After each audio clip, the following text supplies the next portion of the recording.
Hi everybody, this is Odd Samurai and today I'm going to be reacting to Chainsaw Man Chapter 216. Okay, I'm just a little nervous because I'm trying to be not having super high expectations of what's going to happen in the chapter due to how we ended 215. But, oh man, I don't want to be like, oh, it could be peak, but if it's not, then I might end up disappointed, so let me go down a little. Okay, so chapter 215. Apparently, either Yoru found out after she got the nuclear weapons buff, or somehow she's known all along that Shi-chan was passing herself off as Fami, which is like, I mean, it's not impossible. Yoru, she's not a planner, a schemer. Like every time she talked about yeah, I'm gonna go and beat the Death Devil, and the way she interacted with Shi-chan before the reveal, it didn't really seem to me like she was keeping a grand big old secret. Yoru doesn't really seem the type to be able to keep secrets from others. But I don't know, it's possible.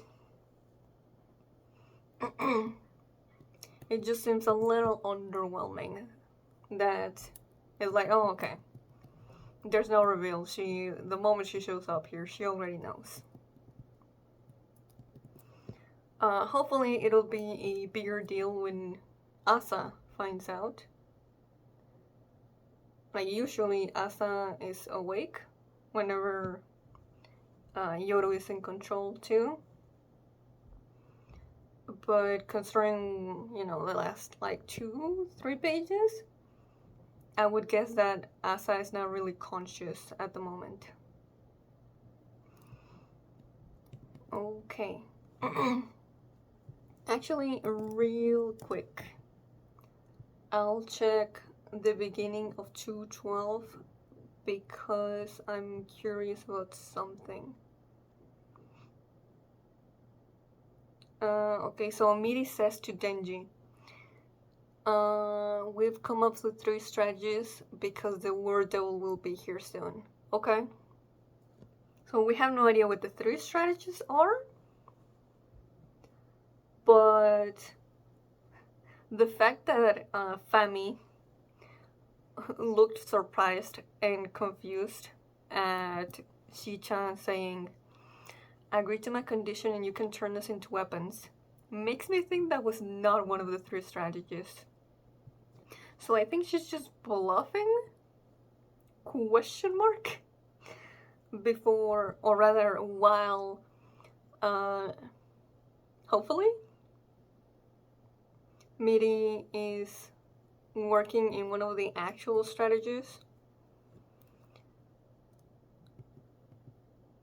Or Shi-chan is waiting for something specific to happen to start, actually using them.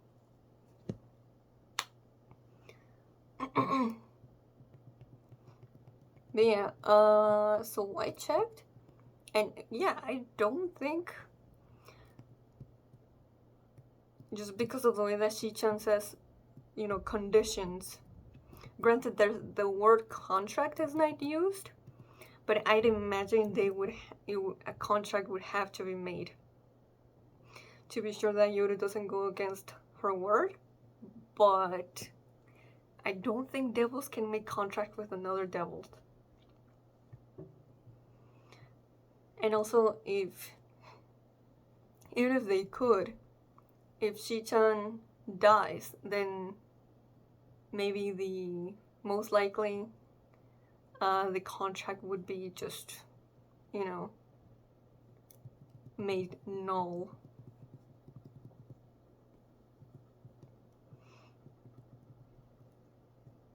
Anyway, Yoda's like, you really think I would agree to that? So Shi-chan is like, well, if I use my power, you'll just die instantly. And that gets Yoru thinking a little bit. And then she's like, you can't control its strength, right? Well, those friends you went to karaoke with die too? And then like, yeah. Considering I don't think Shi-chan says anything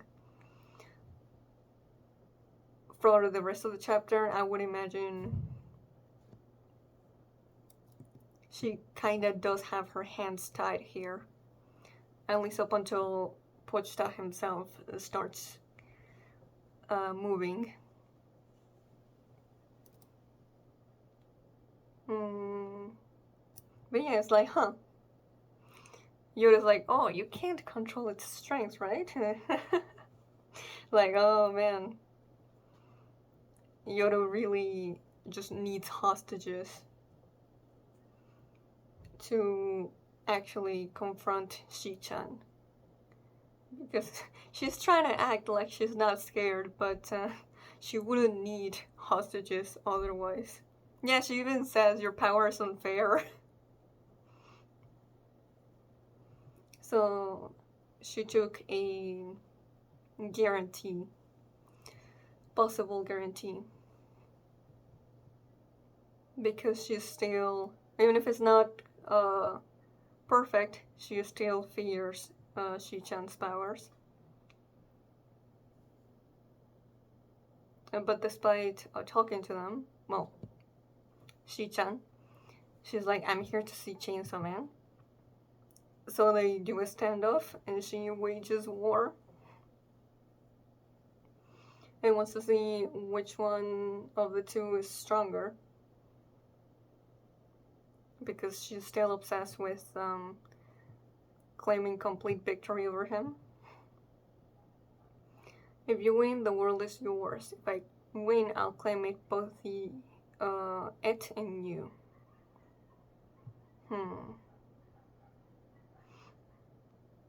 So, I guess nothing is set in stone yet because, I mean, Pochita got pretty injured, to be fair. I was gonna say, like, oh, technically a tie, but I think Yoru was definitely worse off being cut up into multiple pieces. Also, just a little thing, like when she's asking, do you accept? Pochita doesn't say anything, and then she's like, that's fine, I don't need a response. Like, just another show of Yoru not caring at all. You know, it's someone else's consent to do something to them. Page 10 is cool. Getting to see the close-ups of their hands before they, like, literally disappear from sight. There's not even, like, speed lines before we get the double page spread.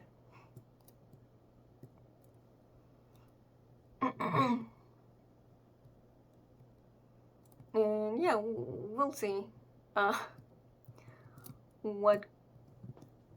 what's up with that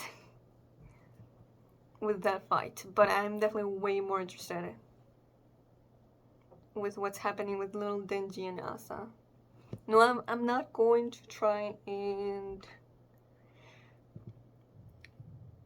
theorize what it could be. We literally have the chapter out already, so, you know, I might already have my answer there. But I'm so curious what the hell Asa is pointing to.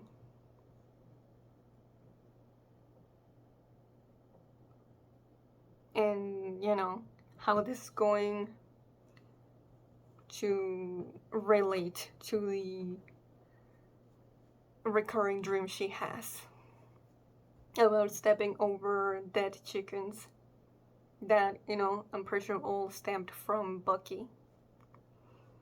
Okay, Next chapter. Chapter 216, titled Yearning. Okay. Chasing what? She gets up and starts running to where she pointed to. Hey. Okay, so he's chasing her too? Well, there's the dead chickens, and she's once again stepping on them. Obviously, this means, like, people, you know, that die or get hurt because of Yoru, and Asa feels the guilt of it too. But she still keeps on going.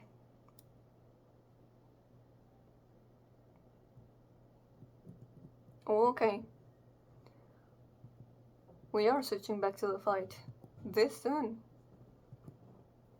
I'm trying to, like, figure out what kind of expression Yoru has on her face. She looks displeased, kinda. Pochita's bleeding a lot, and there's guts coming out of him. Oh, we see Yoru's head bounce on the ground, and she actually looks like she's smiling, but why? I guess she likes that it says challenge. She didn't want it to be an easy fight. What? And then all of a sudden she's just completely regenerated. No explanation as to how. Oh, took about 4 or 5 human lives. Oh shit. And that correlates back to what's happening in the dream world. 4 or 5 human lives, those are the chickens that Asa is stepping on. I don't know how Yoru did that though. There's no humans nearby. We get a close-up of Pochita's face, and he's about to pull on his ripcord. Ooh. Yeah, okay. I was gonna say, did she make a contract with someone? But, we're probably not gonna get an explanation. But here it is. I made a contract with the governor of California. Of all states, why did it have to be California? What? No, not Californians getting this rep. Sorry, anyway. Not personal, not at all. In exchange for me not attacking California, the citizens of California will shoulder the burden of my death. Oh, good lord. Oh no.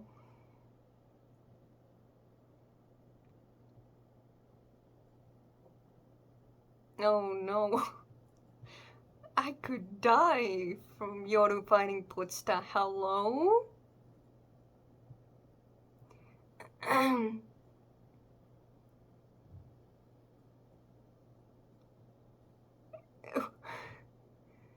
Like, what?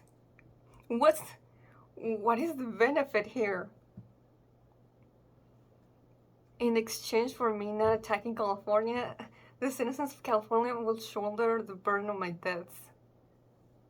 I guess it would be less people dying this way? It feels counterintuitive though. I know I need to move on, but why did it have to be California?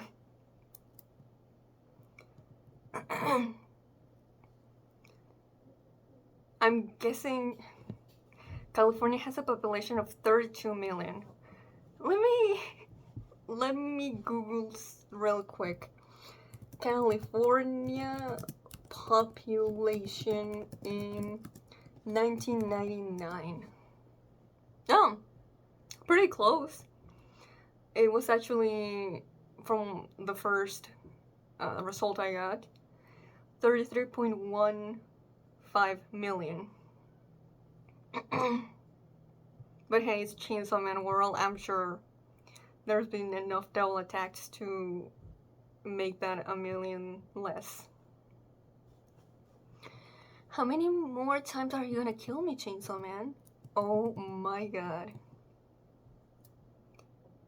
This is definitely a moral conundrum for Pochita.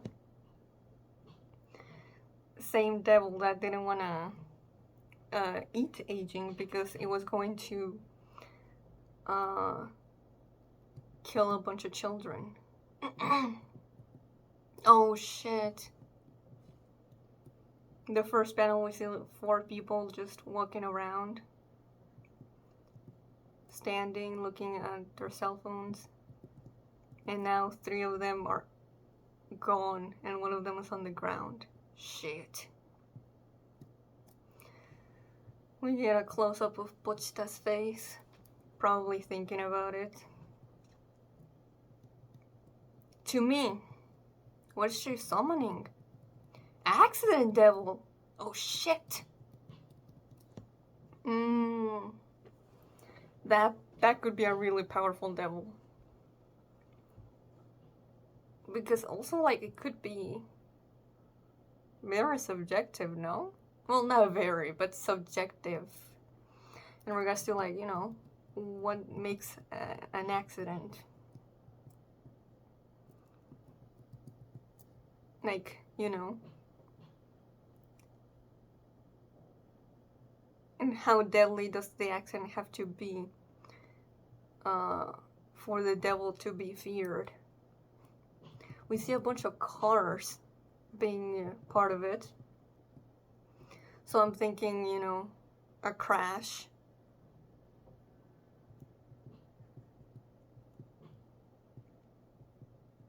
Car crash. And I can't really tell what the arms are supposed to be. Oh, I think they're supposed to be like, okay, yeah, railings, I think, from like a highway. Chainsaw whip. Excuse me? She's gonna use a chainsaw? Ew. I did not like the look of that. A tire with spikes gets combined with like the face of the accident devil, but it looks like all the air has been sucked out of it.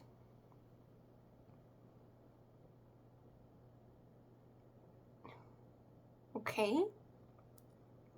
And then the whip is actually made up of a bunch of tires. So she's getting ready to use it against Pochita. Oh shit! It looks pretty effective, as it seems to have, like, it completely basically, like, half of Pochita from, like this, you know, his left half is just gone.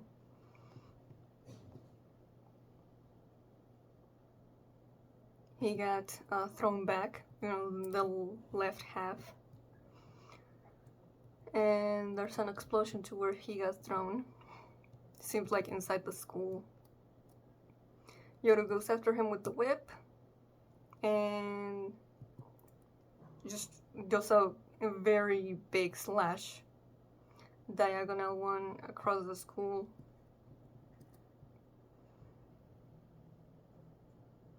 We see a close-up of Yoru using the whip from like the POV inside the school. And then another close-up of her smiling. Oh! Pochita managed to get the jump on her though. He got her, there's guts coming out of her stomach. And blood. Nice, nice.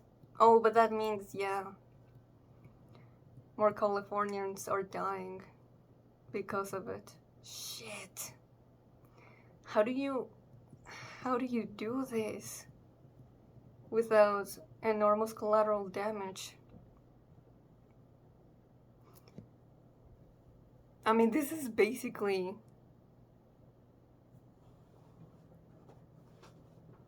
similar, if not the same, as the contract Makima had with the Japanese Prime Minister. We get a page. Yoru upside down, still wielding the whip. And Pochita trying to, like, maybe block him with his chainsaws.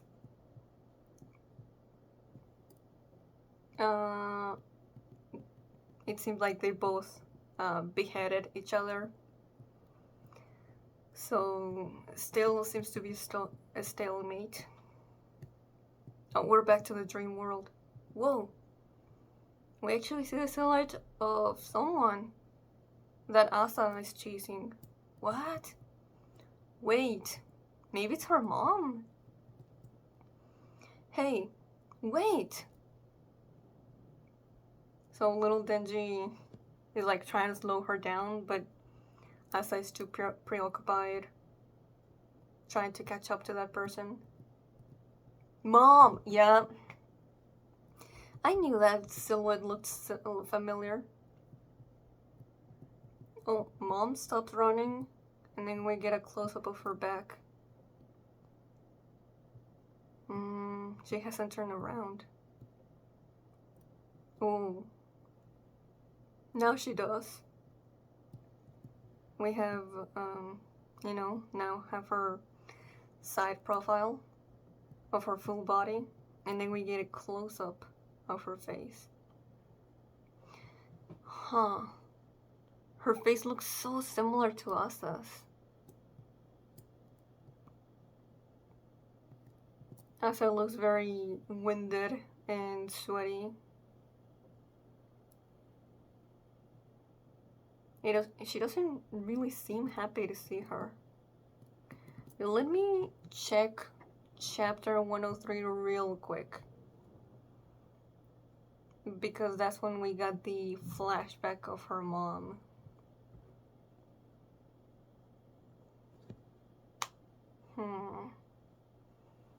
Oh, great. My internet's lagging. Okay, well. Because, like, I don't think it is, but my, like, in my brain, the possibility of this not actually being Asa's mom and being actually, like, a future adult Asa came up in my brain. But that's why I want to look at Asa's mom. Okay, 103. No, it's 102 actually. Yeah, 103, it's Yoshida taking Denji to a cafe date. Okay.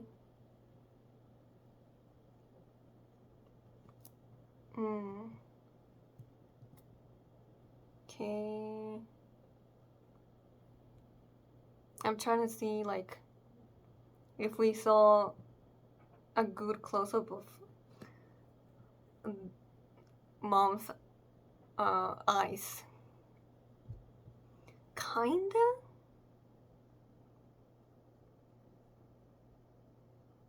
In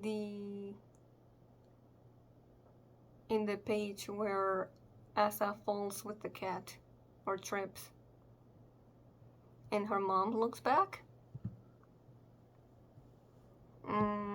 It's hard to say because, you know, Fujimoto's art style has changed from early part 2. But man, the eyes look so identical to Asa's.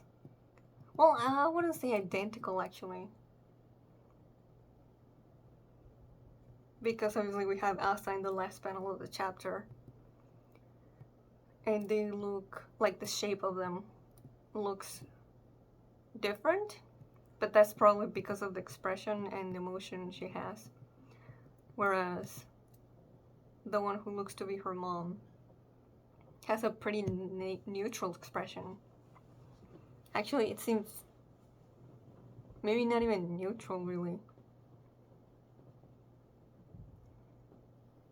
She seems kind of like judging, or there's like some disdain on her face.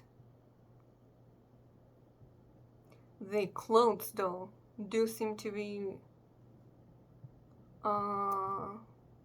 yeah. Now that I looked at 102, the clothes she's wearing are the exact same that Mom had in chapter 102. So I think this is her mom. I just wanted to make sure. It's just, you know, different art style.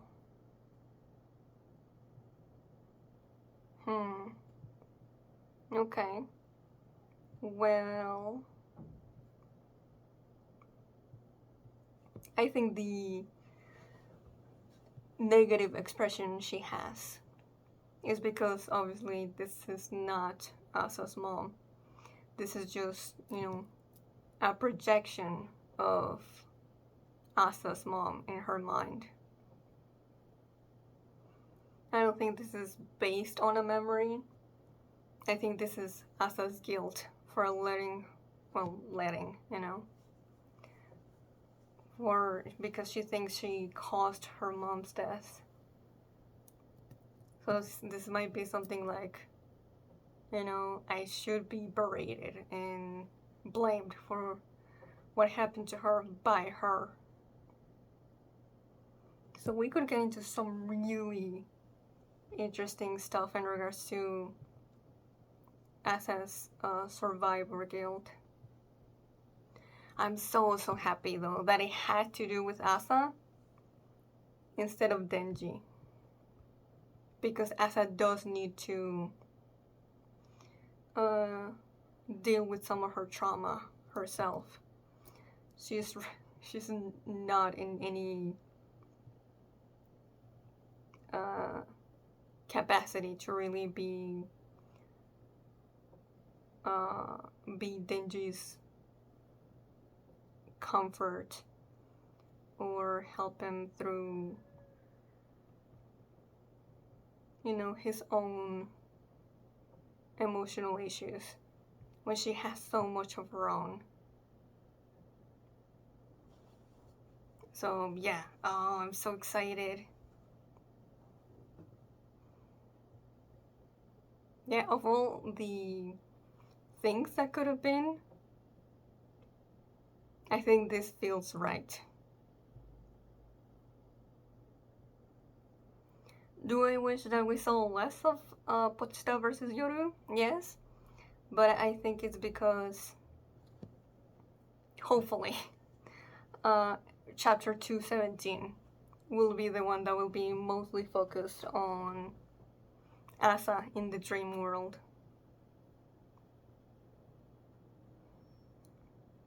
But yeah, that reveal of Yoru having made that contract off screen, should have freaking known. She wouldn't have come here without being able to be sure that she could come back from Pochita killing her. And that's such a cheat move. Freaking fraud Yoru. But yeah, also, I did notice that from comparing it to their last fight, I don't think that Pochita during, what was it? The 170s? You know, after, you know, or before the aging devil starts interfering. I don't think Pochita ever actually tried to do a killing blow on Yoru. And that's because he must have been thinking that, you know, how Asa is important to Denji. He didn't want to kill her for that. But now, yeah, there's no way to ignore Yoru's threat level anymore. And he's like, how can we beat her? with Makima, you know, it was surprising, but once you think about it, it makes sense.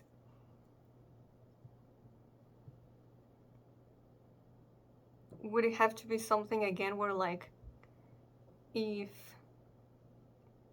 you know, if you kill her,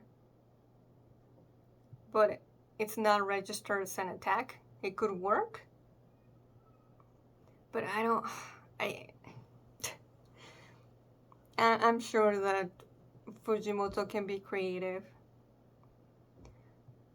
about the way Yoru is finally defeated without it feeling reminiscent of Makima's defeat. I'm just like, how? Because yeah, I don't think we can pull off the same thing. As, you know, even though the way she treats Denji has echoes of the way Makima did, just, you know, their dynamic is definitely not the same. So, yeah. And, yeah, I'm not gonna theorize too much also on how Asa is going to come to terms with her mom's death and how it happened, but I'm guessing the result of it will be that Asa will be able to forgive herself and not take what Yoru does into her own shoulder to bear. Shoulder? In her own burden to bear? You know what I mean. And she'll start to accept that, you know, not everything that she might have been involved with that hurts other people, it's all on her. And even if it does, well, you just have to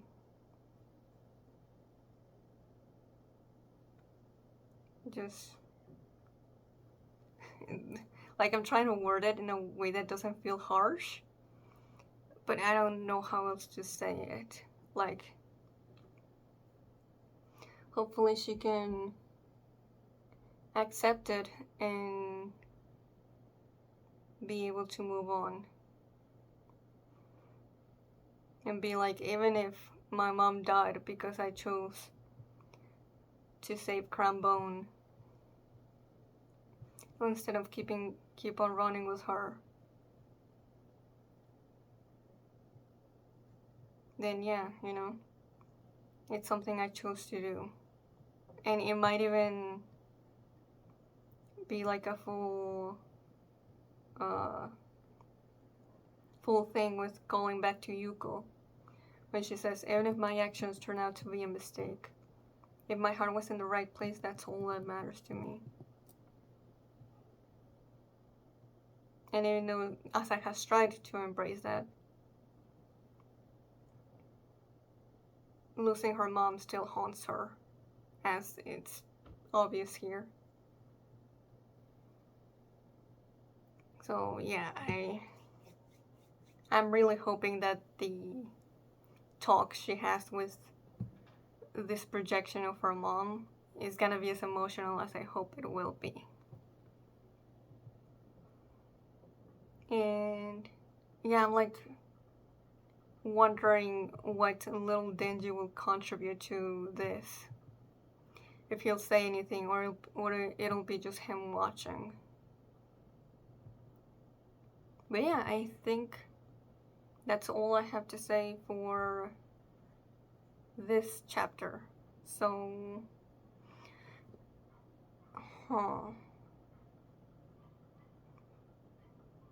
The title was Yearning. Has a yearning for mom? Anyway, if you enjoyed this, please like and subscribe. Till next time, see ya.